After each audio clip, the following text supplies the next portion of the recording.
सभी को नमस्कार। स्वागत है आप सभी का हमारे YouTube चैनल आरंभ एजुकेशन हब। तो आज मैं बात करूंगा कि आप सभी इस बात को लेकर थोड़ा सा चिंतित हैं। इंग्लिश मध्य प्रदेश की जो कमजोरी, मैं मध्य प्रदेश के स्टूडेंट्स की जो मैं वीकनेस समझता हूं, जिसमें से वो हर तरह से एक जॉब लेने के लिए तैयार समझता है अपने आप को, चाहे वो मैथ्स हो, चाहे वो इंग्लिश हो, चाहे वो हिंदी हो या कोई भी कहीं जहाँ पर, यहाँ तो रीजनिंग नहीं है, जहाँ पर रीजनिंग हो, वो समझता है ये सब तो मैंने कर लिया, काश इंग्लिश बन जाती तो एक सीट मेरी कंफर्म थी। और इंग्लिश बन जाती ये सिर्फ ख्याल आता है, और बनाया कैसे जाए जब ये काम करते हैं तो कहीं ना कहीं 10 मिनट 15 मिनट में हम पीछे आ जाते हैं और मैथ्स में इंटरेस्ट है वही करने लगते हैं। सिर्फ एक सब्जेक्ट में अगर आप पीछे छूट गए तो जीवन में सिलेक्शन नहीं मिलेगा। मैं बात करूंगा कि जेल प्रहरी की इंग्लिश की, आज केवल और केवल मैं इंग्लिश पर डिस्कशन करूंगा। और मैं समझता हूं कि जो सबसे कमजोरी है हमें उसी पे काम करना चाहिए। मुझे पता है मैथ्स थोड़ा सा अच्छा है, 1 और 2 नंबर का प्लस माइनस किसी के साथ हो जाएगा। हिंदी में भी सेम, जो भी मेहनत कर रहा है, साल भर से किसी एग्जाम की तैयारी कर रहा है, पेपर दिया है, उनमें से किसी अच्छे छात्र के साथ, स्टूडेंट के साथ +1 -1 का ही आएगा। यानी कि आप +1 -1 1 या 2 नंबर का इधर उधर हो सकता है। लेकिन इंग्लिश है तो अपने आप में अगर जिसकी अच्छी है तो 6 से 7 नंबर की लीड अकेले दे देती है अगर अच्छा है आपका। यानी कि एक एवरेज स्टूडेंट से आपको स्तर जो आपका है बहुत अच्छा। मैं समझता हूं कि इंग्लिश का थोड़ा सा मुझे एनालिसिस ऐसे करना चाहिए कि 2017 से लेकर 2018 तक पेपर जो हुए हैं, चाहे वो एसआई का हुआ हो, चाहे वो जेल प्रहरी का हुआ हो, ठीक है। और जो एसआई की तैयारी कर रहे हैं वो ये ना समझें कि इस एग्जाम से हमारा कोई लेना देना नहीं है। मैं आपकी वास्तविकता पर बात करूंगा कि आप कितने तैयार हैं इसके लिए। इंग्लिश का जो एग्जाम, इंग्लिश का जो पेपर इसमें पूछा जाता है, 2016 के जो एसआई का पेपर था उसमें से जो पैटर्न था थोड़ा सा चेंज किया गया। टेंस, वॉइस, नरेशन, स्टूडेंट सभी ये मान के चलते हैं, ये पूछा जाता है। 2 क्वेश्चन तीनों से हटाकर क्या रख दिया था, एडजेक्टिव और एडवर्ब, वो भी वोकैब बेस, यानी कि आपका वोकैब सेक्शन चेक किया जा रहा है। आपका कितना इंग्लिश को वर्ड्स को लेकर अंडरस्टैंडिंग है। उनको ये लगा कि आप कॉन्सेप्ट और रूल तो रट के भी आंसर दे देते हैं, हेल्पिंग वर्ब आपको पता है, आपने आंसर दे दिया, ऑप्शन है, कर सकते। फिर वो आपको इंग्लिश का जो नॉलेज चेक करना है वो वोकैब देना स्टार्ट कर दिए। मेरी बात को समझिए। 2017 एमपीएसआई की बात कर रहा हूँ। 2018 में जब हम एसआई जेल प्रहरी का पेपर देखते हैं, मैंने 2017 का एमपीएसआई दिया है और इसको भी रिटर्न क्वालिफाई किया। 2018 का जेल प्रहरी का एग्जाम भी मैंने क्वालिफाई किया है। तब मैं एनालिसिस बता रहा हूँ और लेवल कहाँ जा रहा है इंग्लिश का। मध्य प्रदेश के कंपटीशन में इंग्लिश का कितना बड़ा रोल है और उसका लेवल कहाँ पर जा रहा है। जब मैंने एसएससी का एग्जाम दिया है, सीपीओ का एग्जाम दिया है, तो मुझे समझ में आया कि कहीं ना कहीं एमपी का एग्जाम इंग्लिश का जो लेवल है इसकी तरफ आ रहा है। और इसके बाद अगर 2018 की मैं बात करूं तो यहाँ पर जो एक क्वेश्चन पूछा गया था PQRS, जब पेपर सॉल्व कराऊंगा तब बताऊंगा कि ये क्या है। यानी कि 4 अलग अलग स्टेटमेंट दिए हैं और उनको कैसे मिलाया जाए कि एक कंप्लीट मीनिंग देता हुआ सेंटेंस बने। मेरी बात को यहाँ पर आप देखिए, ये 2017 में भी नहीं था, 16 में भी नहीं था। हम ये मान के चल रहे थे कि ये पूछा जाएगा, इसकी जगह कुछ और आया। फिर इसके बाद PQRS था, मैंने देखा 1 वर्ड सब्स्टिट्यूशन था। यानी कि एक सेंटेंस लिखा है, उसको एक शब्द में क्या बोलेंगे, 1 वर्ड सब्स्टिट्यूशन था। कुछ थे फ्रेज, ठीक है, कुछ फ्रेजल वर्ब्स आए हुए थे, इनमें से कुछ एडजेक्टिव था, कुछ कंजंक्शन था, ठीक है। क्या क्या मैंने बताया। इंग्लिश का जो 2018 का जेल प्रहरी का पेपर था, मैंने एनालिसिस किया है कि 2016 और 2017 के एमपीएसआई के इंग्लिश के पेपर्स के लेवल से बेहतर था। अब 2 साल बाद 2018 है, एग्जामिनर थोड़ा सा इंग्लिश के पेपर में चेंजेस लाएगा। हो सकता है कि 1 वर्ड सब्स्टिट्यूशन और इसके बाद यहाँ पर इडियम फ्रेजेस ऐड कर सकता है, एंटोनिम्स सिनोनिम्स ऐड कर सकता है। और इसके बाद मैं बताऊँ क्या क्या पूछा गया था। तो अब ये तो हो गया कि पेपर का क्या लेवल था। और इंग्लिश एक ऐसा सब्जेक्ट है जो MPSI में अगर आप हिंदी में बात करें तो 70 में 70 लाने के कई लड़के दावा कर सकते हैं कि हाँ मैं कर लूंगा। मैथ्स में अगर 25-22 नंबर की आती है, जितनी सीट आई है उससे ज्यादा स्टूडेंट निकल के आएंगे, 2 गुना 3 गुना, जो बोलेंगे मैथ्स में मेरा 1 नंबर नहीं कटेगा। रीजनिंग में भी जनाब यही हाल होता है। और जब बात आती है जीके की, तो अगर जीके 50 नंबर का 50% जीके होता है तो स्टूडेंट्स इस कॉन्फिडेंस में भी रहते हैं कि 40-45 तो मैं कर ही लूंगा। और जहां इंग्लिश का सवाल होता है 30 का, तो वो बोलता है 13-14 सही तो निकल ही जाएंगे। मेरे शब्दों को आपने अगर नोटिस किया हो, 13-14 सही निकल ही जाएंगे। पढ़ तो लिया है, कॉन्फिडेंस नहीं होता कि इसमें से सही हो जाएंगे, सही कर लूंगा, निकल जाएंगे। मतलब कि हम जितने के जितने क्वेश्चन करते हैं कहीं ना कहीं ऊपर वाले के भरोसे पे कर देते हैं कि कुछ ना कुछ सही निकलेगा। कॉन्सेप्ट नहीं पता होता कि अगर यहाँ पर इन लगा रहे हैं तो इनके अलावा जो 3 ऑप्शन है वो क्यों नहीं लगा रहे। विथ लगा रहे हैं प्रीपोजिशन, तो जो 3 छोड़ रहा हूं वो क्यों छोड़ रहा हूं, उनका मतलब क्या है। सेंटेंस में यहाँ पर helping verb, is, am, are, was, were जो भी दिया है उनमें से एक को चूज कर रहा हूं, 3 को क्यों नहीं कर रहा हूं, उसका मतलब नहीं पता। क्या करते हैं, अच्छा लग रहा है, जचा रहे हैं। जचने में यानी कि बैठाने में, रिदम बनाने में मीनिंग सही निकल रही है, पढ़ने में सुंदर लग रहा है, लगा दो सही निकल जाएगा। और ऊपर वाले की कृपा होती है कि 12-13 सही निकल जाते हैं। कई बार तो ऐसा होता है कि 10 भी नहीं निकलते। तो मेरा मतलब ये है कि ये 30 नंबर जो है ना आपको 50% पे लाके रख दिया। और कोई एक ऐसा स्टूडेंट है जो 30 कॉन्फिडेंस के साथ सोच रहा है कि यार ये प्रीपोजिशन का हर कॉन्सेप्ट क्लियर है और मैं सभी के सभी आंसर रीजन के साथ बता सकता हूं कि इस प्रीपोजिशन में ये है तो इसलिए है, गलत है तो इसलिए है। आपसे 15 नंबर की लीड लेकर चल रहा है। 1-2 नंबर अगर इन सब में पीछे हो जाता है तो आपको पीछे छोड़ दिया। मध्य प्रदेश में अगर 6 लाख 7 लाख कैंडिडेट अप्लाई करते हैं, आप जिस दिन जेल प्रहरी के एग्जाम में ये एटीट्यूड आपके अंदर आ जाए कि 20 में से 20 लाना है, उस दिन आपका कंपटीशन नहीं है, एक सीट आपकी कंफर्म है, सीट कितनी भी हो। ये कॉन्फिडेंस है और इसको मैंने अपने ऊपर अप्लाई किया है। इंग्लिश में 1 नंबर नहीं कटने देता। जेल प्रहरी 2018 20 out of 20, MPSI 29 out of 30 marks, यानी कि 1 नंबर वहां पे कटा था। अब बात आती है कि जो स्टूडेंट्स नोट्स एक बार पढ़े हैं, इस बात का भी आपसे प्रॉमिस है या एक समझ लीजिए कि अगर आपने कहीं से भी, जैसे प्रीवियस ईयर पेपर हम लोग बनाते हैं, प्रीवियस ईयर पेपर में जैसे मैंने बहुत से, जब मैं भी तैयारी इंग्लिश के कई जगह देखा उस समय, तो मुझे ये समझ में आया कि लोग आंसर बताते हैं। जैसे आप खुद नोटिस करना, सर्च करना प्रीवियस ईयर पेपर इंग्लिश, पूरे भी यूट्यूब वीडियो में एक तरफ से सर्च मार लेना, उसमें बोलेंगे क्वेश्चन नंबर 3, क्वेश्चन रीड करेंगे, option A B C, option number 3 is correct. यहाँ पर हम लोग दा यूज करेंगे। क्यों करेंगे? बच्चे को ये भी बताओ क्यों करेंगे और बाकी क्यों नहीं कर रहे हैं। जैसे यहाँ पर मान लीजिए आ गया कि आइदर आर का केस है, एज सुन एज का केस है, कंजंक्शन में जो सिमिलर होते हैं उनमें से देखा कि पढ़ने में ये अच्छा लग रहा है, लगा दिया, ऑप्शन नंबर D टिक कर लो, यही सही है।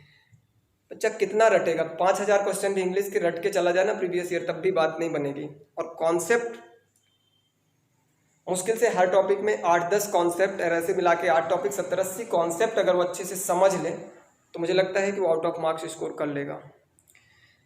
मैंने अपने सभी स्टूडेंट्स को इसी तरह से तैयार किया है कि इंग्लिश में आपका 1 नंबर नहीं कटना चाहिए और आप भी मेरी तरह रीजन देकर आंसर दो। अगर कोई पूछे कि यहाँ पर ये आपने इम्प्रूवमेंट किया तो मुझे बताओ कि क्यों, ऐसा क्यों कर रहे हो, तो वो बता देगा कि 3 इसलिए नहीं होंगे और चौथा इसलिए सही है।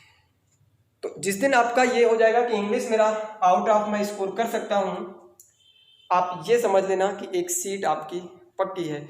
फिर थोड़ा सा एनालिसिस करूँ, पूरा पहले मैं सिलेबस लिख देता हूँ, इसके बाद मैं बताता हूँ कि आपको करना क्या है। जैसे यहाँ पर आर्टिकल पूछा गया था, आर्टिकल ये सभी पढ़ाते हैं और सभी अच्छे से करते हैं। एक बार आर्टिकल की क्लास हो सकता है यूट्यूब में ओपन पड़ी है, आप एक बार जाके चेक करना। आर्टिकल का पढ़ने के बाद ऐसा लगेगा कि जितने भी आर्टिकल देना दे दो, मेरे लिए बोनस है, इसमें नहीं कट सकता। फिर इसके बाद वही प्रीपोजिशन पे आ जाओ, कंजंक्शन पे आ जाओ। कंजंक्शन मैंने वहां पर लिख दिया है, आर्टिकल, प्रीपोजिशन, मॉडल, मॉडल्स हो गया। और एक जो पंक्चुएशन। अब हम पढ़ तो लेते हैं लेकिन पंक्चुएशन मार्क्स लगाने की हमारी आदत नहीं। हिंदी में भी कहाँ कामा, कहाँ पूर्णविराम, कहाँ विस्मयादि बोधक, कुछ भी नहीं पता, अर्थ समझते हुए आगे बढ़ जाते हैं। जेल प्रहरी में एक क्वेश्चन आपसे ये पूछ लिया तो कहीं ना कहीं पेपर का जो पेपर सेट करने वाले का जो माइंड सेट है वो ये जानना चाहता है कि आप कितना रटने वाले हो और कितना कॉन्सेप्ट को समझने वाले हो। जो पेपर का लेवल चेंज होता है और जिसको एनालिसिस करना आता है वो इस बात को बता सकता है कि अगर PQRS पूछ रहा है तो इसमें कोई रूल नहीं होता, कोई कॉन्सेप्ट नहीं होता। वन वर्ड सब्स्टिट्यूशन अगर पूछ रहा है तो इसमें कोई रूल नहीं होता, कोई कॉन्सेप्ट नहीं होता। पंक्चुएशन पूछ रहा है तो इसमें कोई रूल नहीं होता, कोई कॉन्सेप्ट नहीं होता। मतलब कि आपकी समझ कितनी है। टेंस से जो क्वेश्चन पूछे जाते हैं, टेंस में क्या पूछा जाएगा, आपकी हेल्पिंग वर्ब पूछी जाएगी। टेंस में क्या पूछा जाएगा, एक सेंटेंस दिया है, फिर उसके बाद उसको कंजंक्शन से ऐड किया जाएगा और बोला जाएगा ऐसा कौन सा इन ऑप्शन में है जो सिमिलर यानी कि सेम मीनिंग दे रहा है। ठीक है, फिर इसके बाद आप फ्रेज एंड प्रीफिक्स, एक क्वेश्चन आया था प्रीफिक्स से, जैसे डिसिप्लिन है और उसके आगे एक ब्लैंक छोड़ दिया और इसमें इन लगाना है, अन लगाना है, डिस लगाना है। तो आपको यह है कि आप यहाँ पे कोई रूल नहीं अप्लाई होता। आप कितना इंग्लिश को लेकर सीरियस हैं, कितना आपने इंग्लिश को पढ़ा है, कितनी आपकी बेसिक अंडरस्टैंडिंग है। अब जो पेपर आ रहे हैं, पहले जो आते थे 2016-17 तक आपके कॉन्सेप्ट यानी कि आप चीज़ों को रट के भी स्कोर कर सकते थे। अब जो पेपर आ रहा है आपका समझ, आपकी अंडरस्टैंडिंग, आपकी नॉलेज यानी कि उस लैंग्वेज से लगाव कितना है, इस बात का भी पता चलेगा। ठीक है, तो ये आपके टॉपिक हैं। जैसे मैंने बताया क्या क्या, टेंस हो गया, एक्टिव पैसिव वॉइस हो गया, एक्टिव पैसिव, फिर आपका नरेशन हो गया। आप लिख लीजिए tense, active passive voice, narration, article, preposition, modal, conjunction, adjective, phrase, one word substitution, PQRS and punctuation mark and prefix. Paper solve कराऊंगा और जितने नाम यहाँ पर बोल रहा हूँ सभी के सभी आपके जेल प्रहरी के पेपर में मिलेंगे। 20 नंबर की बात ये हो गई और यही 20 नंबर में से एक एक क्वेश्चन, अगर यहाँ पर एक प्रीपोजिशन का आया तो SI में 2 आ जाएंगे, एक आर्टिकल का यहाँ पे SI में 2 आ जाएंगे और 5 नंबर का सीधा सीधा पैसेज आ जाता है। इसमें पैसेज नहीं था, यानी कि जो भी मैं सिलेबस बात कर रहा हूँ ये जेल प्रहरी का है ही, और उसी में से अगर क्वेश्चंस की संख्या बढ़ा दी जाए तो वही क्या हो जाता है, SI का सिलेबस। यानी कि कॉन्सेप्ट नहीं बदलते, टॉपिक नहीं बदलते, आपको इतना ही पढ़ना है। एक बार पूरा सिलेबस आपने देखा, मैं फिर से रिपीट कर देता हूं कि जेल प्रहरी के लिए आपको अच्छे से करना है टेंस। उस टेंस में से आपकी सभी की सभी हेल्पिंग वर्ब से 1 या 2 क्वेश्चन जेल प्रहरी में पूछा गया है कि कौन सी हेल्पिंग वर्ब आएगी। पेपर सॉल्व कराऊंगा तब मैं आपको बार बार ये चीज़ रिकॉल करता चलूँगा कि आप अपने टॉपिक से मैच करिए कि क्या यही पूछा गया था, और किसी भी दिन का पेपर उठा के देखिए इससे बाहर एक क्वेश्चन नहीं आया था। हमें क्या पढ़ाया जाता है, स्टार्ट करो बेटा पार्ट ऑफ स्पीच। 2 महीने 3 महीने पार्ट ऑफ स्पीच चलता है और बच्चा जब पेपर देने बैठता है तो उसे ये नहीं पता चलता कि किस नोट से किस पेज से क्वेश्चन आ गया, किस कॉन्सेप्ट को मैं यहाँ पर अप्लाई करूँ। अब इसके बाद थोड़ा सा कट ऑफ यानी कि आपको टारगेट कितना रखना है ताकि आप, और इंग्लिश ही एक ऐसा, मैं फिर से रिपीट कर रहा हूँ कि इंग्लिश ही एक ऐसा सब्जेक्ट है जो आपका सिलेक्शन तय करेगा। आप किसी भी सब्जेक्ट में कितने भी मार्क्स ले आओ, इंग्लिश को अगर एक भी सब्जेक्ट, कोई एक सब्जेक्ट अगर छोड़ देते हो तो आप बाहर हैं। देख लीजिए, अगर आपको 20 maths, 20 general science, 20 English, 20 GK, 20 Hindi, मैं आपसे ही सवाल करता हूँ कि 20 में से 20 आप मैथ्स के लिए बोल देंगे, जितनी सीट है उतने। हिंदी के लिए भी आप कह सकते हैं कि सर 19 तो ला सकता हूँ, 20 भी ला सकता हूँ। जब बात इंग्लिश की आएगी तो इंग्लिश में आपका कॉन्फिडेंस कहीं अंदर से पूछिएगा, यही कह रहा होगा यार यहाँ पर 12 ही 13 लगाओ, 12-13 क्वेश्चन सर कर लूँगा, 10 से तो ऊपर ही रहेंगे। हाँ, निकल सकते हैं, होंगे, इस बात की गारंटी नहीं है। पढ़ रहा हूँ 10 के ऊपर निकाल दूंगा। मैंने कहा आप 12 मान के चलो। GS की बात आती है 15+ में लेकर चल रहा हूँ, क्योंकि जहाँ पर करंट अफेयर्स, MPG के, हिस्ट्री, ज्योग्राफी, वहाँ पर 15 भी कहना मैं समझता हूँ कि अच्छा स्कोर होगा, 15 और 12 के बीच में। फिर इसके बाद आपका क्या रह गया, जनरल साइंस। जनरल साइंस में भी मैं कह सकता हूँ 18+, बहुत से स्टूडेंट हैं जो कर लेंगे 15 to 18 के बीच में, ठीक है, 16 और 18 के बीच में। अब इसके बाद मैंने आपसे कहा कि अगर आपका 1 नंबर मैथ्स में कट जाता है, 1 नंबर आपका हिंदी में कट जाता है, 8 नंबर आपके इंग्लिश में कट जाते हैं और 5 नंबर आपके जीएस में कट जाते हैं और 2 नंबर आपके 2 से 3 नंबर आपके साइंस में कट जाते हैं। मैंने अपनी तरफ से तो बहुत अच्छा स्कोर लिखा है, कहीं पर एक एवरेज स्टूडेंट जो पढ़ने वाला है उसका स्कोर मैंने लिखा है, आप समझिए। और इसके बाद इनको जब टोटल करते हैं तो 8, 2, 10, 5, 15, 16, 17 नंबर आपके कट गए, 83 आए, 83 मार्क्स आपके आए। आप चाहते हैं बढ़ाना तो आप बढ़ा सकते हैं किसी सब्जेक्ट में, अगर आपकी हिम्मत अंदर से अंतरात्मा बोल रही है तो। वास्तविकता आपकी यही है, 83 आप टारगेट लेकर चल रहे हैं। अब मैं बात करता हूं सीट की। 2017 जेल प्रहरी 940 सीट थी, उस समय कट ऑफ कुछ 73 के आसपास गया था, चेक कर लीजिएगा। जेल प्रहरी 2018 पहले 400 सीट आई थी, बढ़ते बढ़ते 800 हो गई थी। कट ऑफ कितना गया था? 78 पॉइंट समथिंग, मतलब कि 9 लेकर चलिए, 78 पॉइंट कुछ भी, मतलब 78 पॉइंट समथिंग। मैं पूरा 80 लेकर चल रहा हूँ, 80 प्लस ही मानिए उसको। 79 अगर जा रहा है तो मैं 80 कहूँगा उसको। 80 आपका कट ऑफ जा रहा है। इसके बाद आपका 2018 है, सॉरी 2020 है। 2020 में कोई वैकेंसी भी नहीं है, सभी बच्चे 2 साल से तैयारी भी कर रहे हैं, पढ़ रहे हैं। सीट 1/4 से कम हो गई है, 800 से सीधा सीधा 200 सीट है। और उस सीट के बाद क्या 3 नंबर कट ऑफ नहीं बढ़ेगा? ऐसी कल्पना,